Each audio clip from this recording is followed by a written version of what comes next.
ஆன்மீக நண்பர்கள் அனைவருக்கும் வணக்கம். நாம் நம்மளுடைய சேனலில் தொடர்ந்து மே மாதத்திற்கான ராசி பலன்களை தாங்க பார்த்துட்டு இருக்கோம். அந்த வகையில் இன்றைய பதிவில் தெரிஞ்சுக்கக்கூடிய ராசி கன்னிராசி. கன்னிராசி நேர்களுடைய கிரக அமைப்புகள் எல்லாம் எப்படி இருக்குது, அதன் மூலமாக இந்த மே மாதத்தில் என்ன மாதிரியான மாற்றங்களை எல்லாம் அவங்க சந்திக்க போகிறாங்க அப்படின்றத பற்றி எல்லாத்தையும் தொடர்ந்து நம்ம பார்க்கலாம். அதுக்கு முன்னாடி நீங்கள் இன்னும் நம்ம சேனலை சப்ஸ்கிரைப் பண்ணாமல் இருக்கீங்கன்னா மறக்காமல் சேனலை சப்ஸ்கிரைப் பண்ணிக்கோங்க. கூடவே பக்கத்தில் இருக்கிற பெல் ஐக்கானையும் கிளிக் பண்ணிக்கோங்க. அப்போ தான் நாங்கள் போடக்கூடிய வீடியோக்கள் எல்லாமே உங்களுக்கு நோட்டிஃபிகேஷனாக உடனுக்குடன் வந்தடையும். நீங்களும் பார்த்து பயன்பெறலாம். வாங்க வீடியோக்குள்ளே போகலாம். தமிழ் மாதங்களில் 5வது மாதமாக வரக்கூடியது இந்த மே மாதங்க. மே மாதம் சித்திரை மற்றும் வைகாசி ஆகிய தமிழ் மாதங்களை உள்ளடக்கியதாகவே காணப்படுது. அதாவது இந்த மாதத்தில் 12 ஆண்டுகளுக்கு பிறகு குரு பகவான் மேஷத்தில் இருந்து ரிஷபராசிக்கு பயிற்சியாக போகிறாரு. இது மட்டும் இல்லாமல் இந்த மே மாதத்தில் புதன், சுக்கிரன், சூரியன் ஆகிய கிரகங்களும் பயிற்சியாகிறாங்க. அந்த வகையில் மே மாதம் 1ஆம் தேதியன்று குரு பகவான் மேசராசிலிருந்து ரிஷபத்திற்கு பயிற்சியாகிறாங்க. மே 10ஆம் தேதியன்று மேசராசிக்கு புதன் பயிற்சியும், மே 14ஆம் தேதியன்று சூரிய பகவான் மேஷத்திலிருந்து ரிஷபத்திற்கு மாற போகிறாரு. மே 19ஆம் தேதியன்று ரிஷபத்திற்கு சுக்கிர பகவான் பயிற்சியாகி ஆட்சி அதிபதியாக சஞ்சரிக்க போகிறாருங்க. மே 31ஆம் தேதியன்று புதன் பகவான் ரிஷபத்திற்கு பயிற்சியாகிறாரு.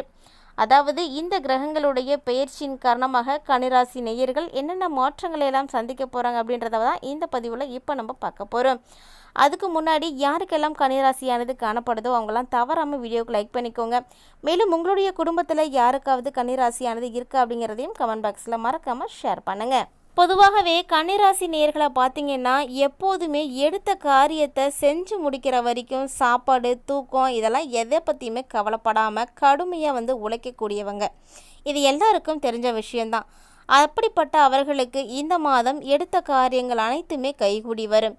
இது வரைக்கும் அதில் தடை தாமதங்கள் கூட ஏற்பட்டிருக்கலாம். ஆனால் மே மாதம் உங்களுக்கு ரொம்பவே அற்புதமாக இருக்கும். அதாவது விரோதிகள் கூட நண்பர்களாக மாறுவாங்க. அந்த அளவுக்கு உங்களுக்கு கிரக அமைப்புகள் எல்லாம் சரியாக இருக்குது. மேலும் உங்களுக்கு இது வரைக்கும் இருந்துட்டு வந்த மறைமுக எதிர்ப்புகள் கூட விலகி போகும். பண வரவு இந்த மாதம் உங்களுக்கு திருப்தி தரக்கூடிய வகையில் இருக்குங்க. கடன் விவகாரங்களில் மட்டும் கொஞ்சம் எச்சரிக்கையாக இருந்துக்கோங்க. தேவையில்லாமல் கடன் வாங்காதீங்க. உத்தியோகத்தில் இருக்கக்கூடிய கன்னிராசி அன்பர்களே, செய்தொழிலில் நல்ல ஒரு முன்னேற்றத்தை பார்ப்பீங்க. தொழில் வியாபாரத்தில் இருந்து வந்த போட்டிகள் கூட உங்களுக்கு குறைஞ்சி போகும். அதாவது தொழிலில் விரிவாக்கம் செய்யணும் அப்படின்னு நினச்சிட்டு இருக்கீங்கன்னா அந்த ஆலோசனைகள் எல்லாம் இந்த டைமில் நீங்கள் ஈடுபாடு அடைவீங்க. பயணங்கள் உங்களுக்கு இந்த டைமில் நிறைய ஏற்படுங்க. பயணங்கள் மூலமாக நல்ல ஒரு லாபமும் உங்களுக்கு கிடைக்கும். மேலதிகாரிகளால் உத்தியோகஸ்தர்களுக்கு நன்மைகள் ஏற்படும். வெளியூர் பயணங்கள் கூட ஏற்படும். குடும்பத்தை பொறுத்த வரைக்கும் வாழ்க்கை துணையின் மூலமாக நிறைய ஆதாயத்தை பெறுவீங்க. உறவினர்கள், நண்பர்கள் மூலமாக தக்க தருணத்தில் உங்களுக்கு உதவிகள் கிடைக்கும். இது மட்டும் இல்லாமல் பிள்ளைகள் வழியிலும் நீங்கள் எதிர்பார்த்த நன்மைகள் எல்லாமே நடக்குங்க. அவங்களுடைய ஆதரவும் உங்களுக்கு ஏற்படும். பெண்களை பொறுத்த வரைக்கும் இந்த காலகட்டத்தில் மறைமுக எதிர்ப்புகள் எல்லாம் விலகி போகுங்க. உங்ககிட்ட சண்டை போட்டுட்டு இருந்தவங்க கூட தற்போது உங்ககிட்ட பேச ஆரம்பிப்பாங்க. கொடுக்கல் வாங்கல் விஷயங்களை பொறுத்த வரைக்கும் கவனமாக இருக்க வேண்டும். கலைத்துறையில் இருக்கக்கூடிய கன்னிராசி அன்பர்களே, உங்களுக்கு சீரான நிலையானது காணப்படுங்க. அதிக சிரமத்தை எடுத்தீங்க அப்படின்னா தான் புதிய புதிய ஒப்பந்தங்கள் எல்லாம் உங்களுக்கு கிடைக்கும். ஆனால் பணப்புழக்கம் அப்படிங்கிறது கடந்த காலத்தை விட தற்போது அதிகமாகவே இருக்குங்க. நீங்கள் எதிர்பார்த்த புகழ், பாராட்டு எல்லாமே கிடைக்காமல் கூட போயிருக்கலாம். ஆனாலுமே கூட அவற்றையெல்லாம் பற்றி கவலைப்படாமல் நீங்கள் தொடர்ந்து உங்களுடைய முயற்சிகளை செய்துட்டே வாங்க. நிச்சயமாக உங்களுக்கு ஒரு நாள் நல்ல ஒரு பலன் கிடைக்கும். அரசியல்வாதிகளை பொறுத்த வரைக்கும் இந்த டைமில் கொஞ்சம் கடுமையாக பாடுபட வேண்டி இருக்கும். இருந்தாலும் கூட உங்களுக்கு நல்ல பலன்கள் எல்லாம் கிடைக்கும். இது மட்டும் இல்லாமல் மாணவர்களை பொறுத்த வரைக்கும் கல்வியில் நல்ல ஒரு முன்னேற்றமானது கிடைக்குங்க. உங்களுக்கு பின்னால் உங்களை பற்றி புறம் பேசியவங்க கூட உங்ககிட்ட இப்போ ஆஜராயிடுவாங்க. அந்த அளவுக்கு உங்களுக்கு நல்ல பலன்கள் எல்லாம் கிடைக்கும். இருந்தாலுமே கூட எல்லா விஷயத்திலும் கொஞ்சம் எச்சரிக்கையாக இருந்துக்கோங்க. அதுவும் உங்களுக்கு நல்லது தான். ஏன்னு பார்த்தீங்கன்னா கன்னிராசி நேயர்களுக்கு இந்த மாதம் 10வது வீட்டுக்கு அதிபதியாக இருக்கக்கூடிய புதன் பகவான் தன்னுடைய பலவீனமான ராசியான மீனத்தில் ராகு மற்றும் செவ்வாயோட 7வது வீட்டில் இருப்பாருங்க. இதனால் உத்தியோகத்தில் உங்களுடைய உழைப்பு அப்படிங்கிறது கொஞ்சம் அதிகமாகவே இருக்கும். நீங்கள் கடினமாக உழைக்க வேண்டிய ஒரு சூழ்நிலை கூட இந்த மாதத்தில் ஏற்படும். அப்போ தான் நீங்கள் எதையாவது சாதிக்கிறீங்க அப்படின்னு உங்களாலேயே ஃபீல் பண்ண முடியும். எதிரிகள் கூட உங்களை எல்லா பக்கங்களில் இருந்து சுற்றி வளைக்க முயற்சி செய்வாங்க. ஆனாலுமே கூட நீங்கள் புத்திசாலித்தனமாக வேலையை செஞ்சு அதிலிருந்து நீங்கள் எல்லாம் வெளிவந்துடுவீங்க. வியாபாரம் செய்யக்கூடிய அன்பர்களாக இருக்கீங்க அப்படின்னா இந்த டைமில் கொஞ்சம் கவனமாக உங்களுடைய வேலைகளை எல்லாம் செய்துக்கோங்க. அது உங்களுக்கு நல்லது. மேலும் இந்த மே மாதம் முழுவதுமே கேது பகவான் உங்களுக்கு பின்னாடியே இருக்க போகிறாருங்க. அதாவது 7வது வீட்டில் ராகு, செவ்வாய், புதன் ஆகிய 3 கிரகங்களும் சேர்ந்து உங்களுடைய ராசியில் மாதம் முழுவதுமே வந்து கேது பகவானுடைய பிரசன்னத்தோடு இருக்க போகுது. இதனால் வியாபாரத்தில் ஒரு சிலருக்கு குழப்பங்களானது ஏற்படலாம். அதாவது வணிக கூட்டாளர்களுடனான உங்களது உறவு கொஞ்சம் மோசமடைகிறதுக்கும் வாய்ப்பு இருக்குங்க. அதனால் அவங்கக்கிட்ட நீங்கள் பழகும் பொழுது நல்லா வந்து பழகுங்க. ஆனால் உங்களுடைய வணிகத்தை வளர்க்க நீங்கள் ஒன்றாக வேலை செய்வது அவசியம்தான். 5வது வீட்டுக்கு அதிபதியாக இருக்கக்கூடிய சனி பகவான் தன்னுடைய சொந்த ராசியான கும்பத்தில் 6வது வீட்டில் அமர்ந்து கடினமாக உங்களை வந்து உழைக்க வைப்பாருங்க. மறுபுறம் பார்த்தீங்கன்னா அறிவிற்கு காரணமாக இருக்கக்கூடிய கிரகம்னா குரு பகவான் தான். அப்படிப்பட்ட குரு பகவான் 9வது வீட்டில் அமர்ந்து உங்களுக்கு 5வது வீட்டை வந்து பார்ப்பாரு. இதனால் மனம் இயற்கையாகவே அறிவை அடைவதை நோக்கி உங்களுக்கு பயணிக்கும். 7வது வீட்டில் ராகு, செவ்வாய், புதன் மற்றும் 8வது வீட்டில் சுக்கிரன், குரு ஆகியவங்களாம் இருக்கிறதுனால உங்களுக்கு நிதி சவால்கள் எல்லாம் காத்திருக்குங்க. அதாவது உங்களுடைய செலவுகள் அப்படிங்கிறது பெரும் அளவில் இருக்குன்னு சொல்லலாம். செலவுகள் பார்த்தீங்கன்னா உங்களுடைய கட்டுப்பாட்டுக்கு அப்பாற்பட்டதாக இருக்கும். நாம் ஒன்று பிளான் பண்ணி வச்சுருப்போம், ஆனால் நம்ம அங்கே போய் செலவு பண்ணும் பொழுது நம்ம பட்ஜெட்டுக்கு மேலே ஆகிற மாதிரி தாங்க இருக்கும். அப்படி ஒரு ஃபீலிங் வந்து இந்த மாதத்தில் உங்களுக்கு ஏற்படும். இருந்தாலுமே கூட வருமானம் அப்படிங்கிறது ரொம்ப சாதாரணமாக இருக்கும் அப்படிங்கிறதுனாங்க நீங்கள் தொடர்ச்சியான முயற்சிகளை வந்து எடுத்துக்கிட்டே இருக்கணுங்க. ராசிக்கு அதிபதியாக இருக்கக்கூடிய புதன் ராகு மற்றும் செவ்வாயோடு சேர்ந்து அதன் மிக குறைந்த ராசியாக இருக்கக்கூடிய மீன ராசியில் தான் இருக்க போகிறாங்க.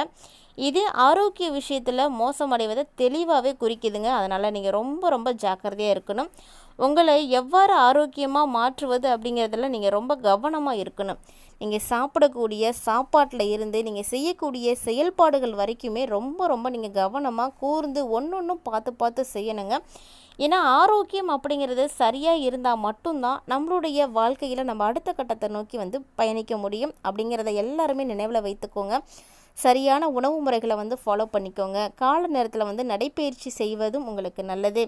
மேலும் இந்த டைமில் வந்து நல்ல வெயில் காலமாக இருக்கிறதுனால குளிர்ச்சியான உணவுப் பொருட்களை எடுத்துக்கோங்க. தோல் சம்மந்தமான பிரச்சனைகள் வரலாம். அதனால் இது போல் பிரச்சனைகள் எல்லாம் சந்திக்காமல் இருக்கிறதுக்கு நீங்கள் தான் உங்களை ரொம்ப வந்து ஹைட்ரேட்டாக வச்சுக்கணும். மேலும் ரத்த சம்மந்தமான பிரச்சனைகள் கூட உங்களுக்கு தொந்தரவு செய்யலாங்க. ரொம்பவே கவனமாக இருந்துக்கோங்க. நல்ல ஹெல்த்தியான ஃபுட்ஸாக சாப்பிட்றதுனால உங்களை வந்து ஆரோக்கியமாக வச்சுக்க முடியும்.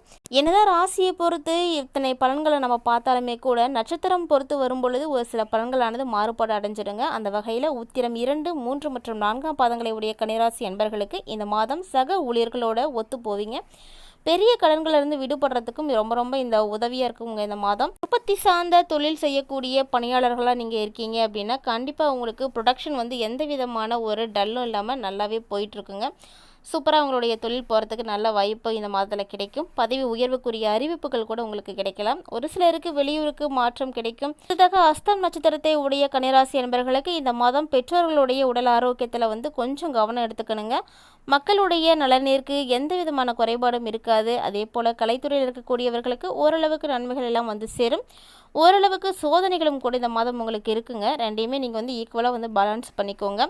முன்னோர்களுடைய வழிபாடு செய்துட்டு வாங்க. ரொம்ப ரொம்ப முக்கியமான ஒரு விஷயம். உங்களை வாழ்க்கையில் மிக உயர்த்துவதற்கு இது ரொம்பவே உதவியாக இருக்கும். நம்பிக்கையோடு நீங்கள் செய்யுங்க. நம்பிக்கையோடு செய்யக்கூடிய இந்த வழிபாட்டால் நேர்மறையான செயல்கள் அனைத்திலும் உங்களுக்கு வெற்றி கிடைக்கும். நிலம், வீடு, வாகனங்கள் சம்பந்தப்பட்ட பிரச்சனைகளில் இருந்து உங்களை விடுவிப்பதற்கு நிறைய வழிகளானது உங்களுக்கு பிறக்கும். சித்திரை 1 மற்றும் 2ஆம் பாதங்களை உடைய கன்னிராசி அன்பர்களுக்கு இந்த மாதம் ஓரிரு அதிர்ஷ்ட வாய்ப்புகள் எல்லாம் வந்து சேருங்க. மாணவர்களை பொறுத்த வரைக்கும் ரொம்ப ரொம்ப பொன்னான காலகட்டம் அப்படின்னா அது இந்த காலகட்டம் தான். எதிர்காலத்தில் நீங்கள் என்ன படிக்கணும்னு நினைக்கிறீங்களோ உங்களை படிப்புக்கான பணிகளை எல்லாம் இப்போது இருந்து நீங்கள் ஆரம்பிக்கலாம்.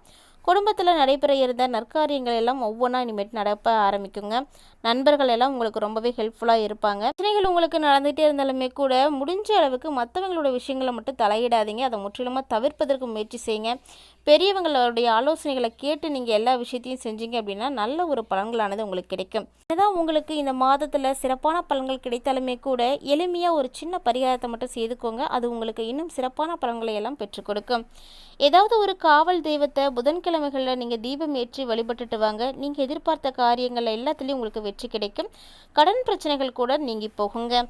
இந்த மாதம் உங்களுடைய சந்திராஷ்டம தினங்களாக மே 7 மற்றும் 8ஆம் தேதி காணப்படுது. அன்றைய தினத்தில் கூடுதல் கவனத்தோடு இருந்துக்கோங்க.